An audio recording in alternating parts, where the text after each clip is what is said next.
also talked before this that he is offering a medical perspective as a psychiatrist. I'm not lying about that, right? No.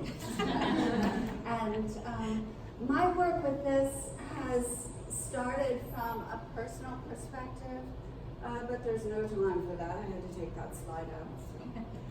Moving right along, where we're going, the spiritual piece of this is ever present, and I realize there's often a lot of pushback about that. But these dreams occur whether or not the person has any kind of religious grounding, whether they are agnostic, atheist. The dreams come to all of us.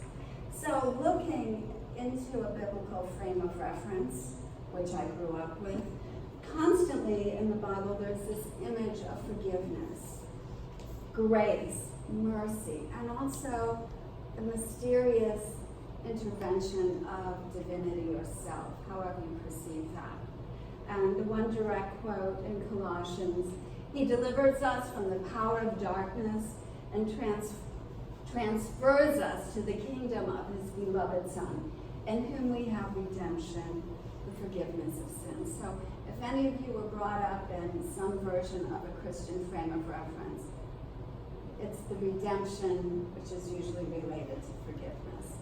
Now again, you can shove back on that. But what we find in these dreams is often this recurring thread of forgiveness, whether it's feeling like you've been forgiven or the gift of giving forgiveness. So it's not unilateral, it goes both ways. This idea of healing what's broken. We're getting into, of course, the psychological realm here. Probably the biggest overriding frame is being alleviating the fear of death. Okay? That's the biggest change in everything that I've learned. Chaos is the theme of this conference, but it's not the only reason it's in my title. As Greg brought out, what happens with these end-of-life dreams and visions is often family members get very anxious when their loved one starts talking to somebody in the room and asks you to move over because you're sitting on your uncle. Very concerning for people who have not this orientation. But with delirium, as Greg pointed out, we have this disorganized thinking, senses are completely all over the place. Agitation is a big piece of this. And the anxiety and fearfulness sometimes even drops into paranoia. Contrasting that with end-of-life dreams and visions, the referral many people offer is the dreams were more real than real. It felt like it really did just happen. And their dream stories are very clear, organized thought patterns, not disorganized. And the Jungian piece of this is the profound meaning that they bring. And although the slide doesn't say it, it is this way into final individuation, which I think as Jungians we can go with, because that is not what's happening in the research. I've spent a number of visits now to the palliative care facility in Cheektowaga, New York. Met a couple times with Dr. Chris Kerr, very generous CEO now, as well as medical director of Hospice Buffalo, as well as Dr. Peg Grant, she's the research director. And when I met, they have a whole research team that filled this room. Very exciting to see what they're doing. And so, as I share these dream stories, they're not mine. I'm not owning these in any way. These have been generously shared by the research that's happening at Hospice Buffalo. The first story I want to share with you is that of Mary. And Dr. Kerr himself did these interviews. When he entered her room one morning, she was rocking and singing, clearly to a baby. And Dr. Kerr said, Mary, how are you today? And what's going on? And she said, it's Danny. I can't tell you how ecstatic it is to hold him in my arms. Well, her 4 adult children came in and went immediately to the staff and said, I hate to say it, it's my mother, but she's really lost it this time. Can you give her something? Well, again, at Hospice Buffalo, that's not their frame of reference. So they stalled. So, well, why don't you invite any family members in if you think this is the end for her? So Mary's sister came in the next morning, went into Mary's room, and there again is Mary rocking and singing now lullabies to Danny. Mary's sister turned on her heels, walked back to her nieces and nephews and said, your mother is not crazy. What's happening is something you don't know anything about. And that is that Mary's firstborn was a stillborn, and they barely let her touch him before he was whisked off. And it was so deeply traumatizing that she would never speak of it again. So here is the redemption. Yeah? Here is this opportunity to reconnect with her firstborn baby. So they didn't medicate her. Then Jeanne, I like this lady, she spells her name the same way I do, and names it the same way. Jeanne is going to tell her own story. Just let me know if it's loud enough. This was a very significant thing. When I woke up, I was happy. It left me with a good feeling that somebody was there. I was laying in bed, and people were walking very slowly by me. But the other side were people that I knew. My mom and dad were there, my uncle. Everybody I knew that was dead was there. And they passed and did the same thing. My husband wasn't there, nor was my dog. And I knew that I would be seeing them or hoping to see them. During the period of time that after I woke up, the next day I assume, and I felt good. I felt good to see some people. And the other ones didn't bother me either. When I told my family that I was happy about it, and that's what they asked. How does it make you feel? Well, I feel good about it. I thought it was a good dream, but boy, I remember seeing every piece of their face, and I mean, I know that was my mom and dad and uncle and my brother-in-laws. I have seen my mother recently more. How do you feel when you see her? Oh, wonderful. I can't say that my mother and I got along all those years, but we made up for it.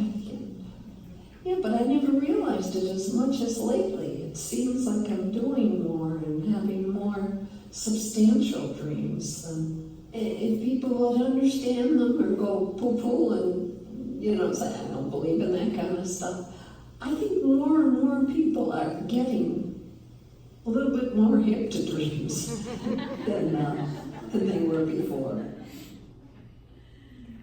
All right, so with Mary, it's tactile. Yeah, the touching, clearly emotional, lots of affects, specifically when she talks about her mom, but also the happiness there.